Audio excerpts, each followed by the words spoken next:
friends, welcome back to my channel. My name is Sasha. Today we are going to be doing a book review on a book that, quite frankly, just didn't really work for me. I've been thinking a lot about how to approach negative or critical reviews or reviews of books that I just probably won't be rating highly for various reasons. I do love watching reviews from my favorite reactors, and reactors is K-pop terminology. What can I call them? Reviewers, booktubers here on YouTube, and I enjoy their positive and their negative reviews. I think sometimes if it gets a little too sensationalized, that's when I don't tend to watch those videos, but if it's just like a reading vlog where they're doing a reading challenge, I'm specifically thinking of Books at Lala.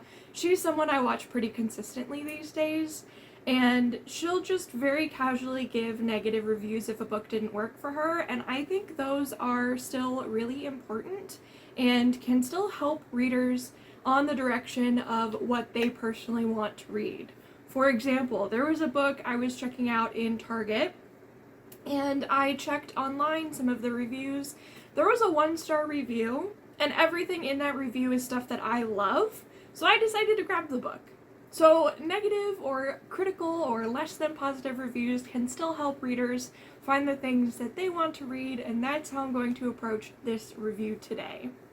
Before we get started, like we do in my videos, we do have a quick word from today's sponsor. Hey there friends, it's me, Sasha, and today's sponsor is my Etsy shop, Dreaming of Stars Co. Have you ever wished you could match the vibe of your favorite book to a bookmark? Have you ever started reading a book but wanted to take a break and realized there was nothing close by except the last receipt from your library to use to hold your place? Hey, we're here to listen. We don't judge. Whether it's dark romance, queer, indie, fantasy, sci-fi, nonfiction, we've got bookmark designs just for you. And when I say we, it's really just me, but the we makes it sound, official or something. All my bookmarks are made right here in this very room. By me, myself, Sasha Marie. You can use code WELCOME10 on your first order for a discount. Thank you so much for watching. Now back to your regularly scheduled programming. Alright, so let's dive into this review of The Husbands. This is a book I was reading for a book club I am a part of, not the book club that I personally run. This was our February pick, and videos are coming out later and later because I'm filming so much, which is great. So I don't know how close to February this will get released. But in January, I had such a bad reading month. I was in such a bad slump. Life was really overwhelming. Life was really challenging, really difficult for a multitude of reasons. February didn't get any better. There was a death in my family as I was reading this book, so there was a lot of stuff working against me having a good time. So I also want to preface this video with, mentally, I was not doing well while I was reading this book, and I do think that had a big effect on my takeaway from the story itself. So, The Husbands is essentially a story about a woman who returns home one day and there is a strange man in her house who claims he's her husband. He knows all about her. There's different stuff in her house. Her apartment or flat, because they're in London, has totally kind of changed, but there's also stuff that's the same, like her one plant is still there and her teapot she uses every day is still there, but then his stuff is there too, and there's photos of them at their wedding. And so she is discovering that there's a new man in her house and she doesn't know what to do with that information. She eventually finds out that any man who claims to be her husband, who goes all the way up into her attic, comes back down as a completely new, different man she may or may not have ever met before. And it's sort of a series of events where all of these men she could have potentially met in real life and, had the circumstances aligned correctly, could have married. So it's this story of picking all of these different men and seeing what her lives could have been with all of these different potential partners, and sort of going about it in a very interesting and unique way. I don't have a physical copy of the book to show you because I read this as an ebook, so I'm sure that I've already edited the screen so you can see the cover of the book while I'm talking about it. I meant to mention that at the beginning of this video and I forgot. That's why I'm not holding the book. I had an e-copy. So, about, I would say 30% into this book is how much I read in the first sitting, and I was like really invested. I was really interested. I had no idea what was going on. I was definitely on the camp of thinking that she was having a medical episode. Maybe she was in a coma, and at the end of the book we would find that out. And it was like flashes of the life she could have had flashing before her eyes in this comatose state. I was very much in the camp of this is a medical thing happening to her. She doesn't just have a magical attic that's spitting out new men every time she sends one back in there. So that's when I kept sort of like looking for clues in the story to be like, okay, here's something that would lend to my theory, or here's something that helps prove what I think is right. As the story progressed, we end up losing the husband she really enjoyed, and it was totally by accident. She wasn't gonna ever send him back into the attic, but he was trying to surprise her by getting her something in the attic, and by the time she realized what happened, boom, a new husband. And from that point on, the story just kind of like downward spiraled for me. I completely stopped rooting for our main female character. I started hating all of her decisions and was just really frustrated with how, because this world sort of has no consequences, her morality and the ethics of what she was doing sort of went out the window. She does discuss having this set of like rules for the world where if a husband is cheating or if she's cheating or like XYZ happens, she'll immediately send them back because that's not the type of person she wants to be, that's not the life she wants to live. We especially got a husband who was basically this really rich, wealthy tech security guy who was probably actually doing some really bad things. They called him the evil billionaire or millionaire or whatever between her and a text with her friend.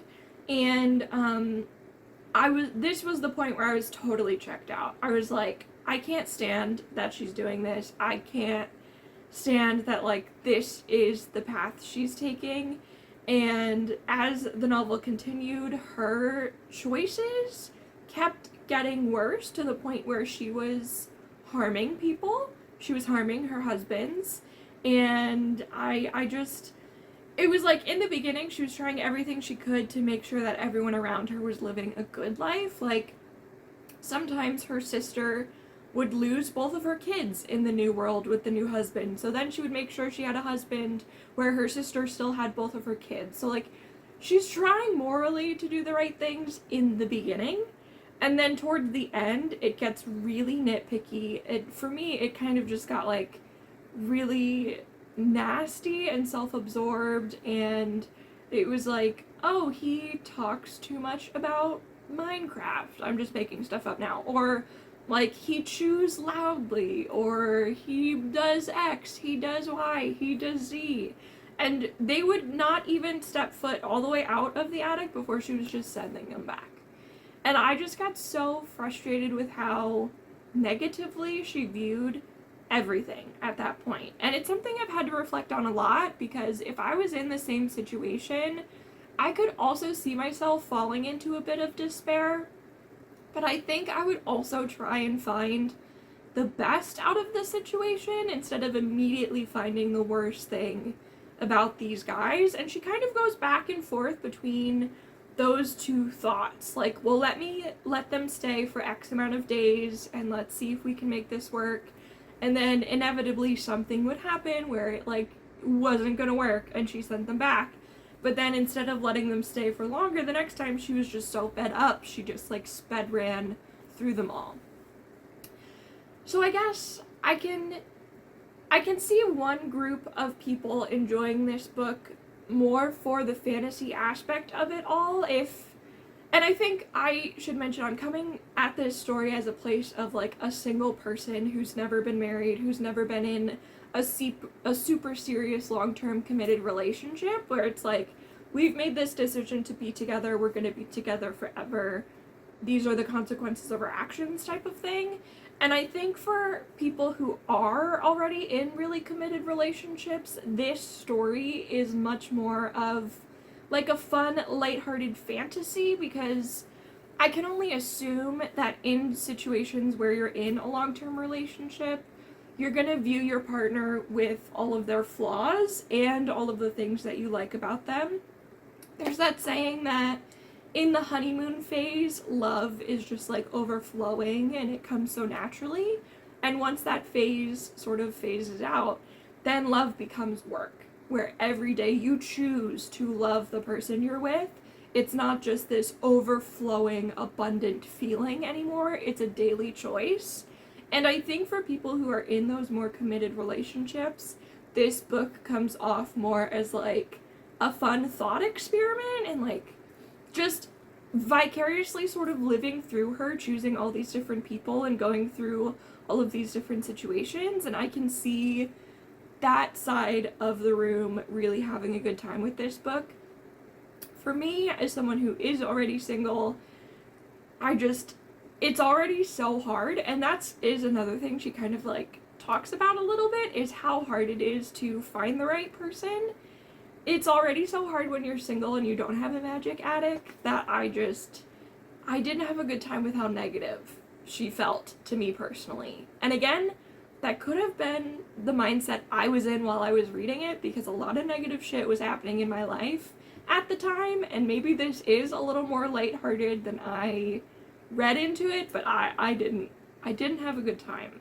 We got to 70% into the book, and she was still flipping through husbands, and she started stalking one of them, and I was just like so turned off by all of her decision making that I skimmed from 70% all the way to the end just to find out if it was a medical thing or like if the attic is real. And there was one twist that I actually really enjoyed, and I did spend a little more time reading that section instead of just skimming through it, where she has a husband come out and he's in the same situation, except for him, when he goes into a certain place, he ends up with a new wife. And so it's happening to both of them, but in very different ways. And so that conversation and that friendship that bloomed was a great addition to the story, I think. But other than that, it was so repetitive, and it felt really negative, and it felt really morally corrupt. And I didn't have a good time, which is a bummer. I did read about the author at the end, and I think it said she's a game developer by trade, or that's what she was doing. This is her first novel. That makes a ton of sense. I don't know what type of game she's working on, but I can absolutely see this like respawning effect of like these new husbands and like that sort of like what is it called when someone appears and you have to go on like a side quest. Like this was just a bunch of side quests, one after another. Like they even talk about Groundhog's Day, but instead of being in a loop where it's the same thing over and over, it's just the same set of circumstances. A new husband, a new husband, a new husband, and figuring everything out from there. So, interesting concept. I didn't vibe with it. And like I said already a million times, could have just been my headspace. Could be because I'm not the right audience for this, because I'm single and not in a committed relationship, and also not really looking for a husband myself. So, I don't know. Those are my thoughts. I don't think you should not read this book.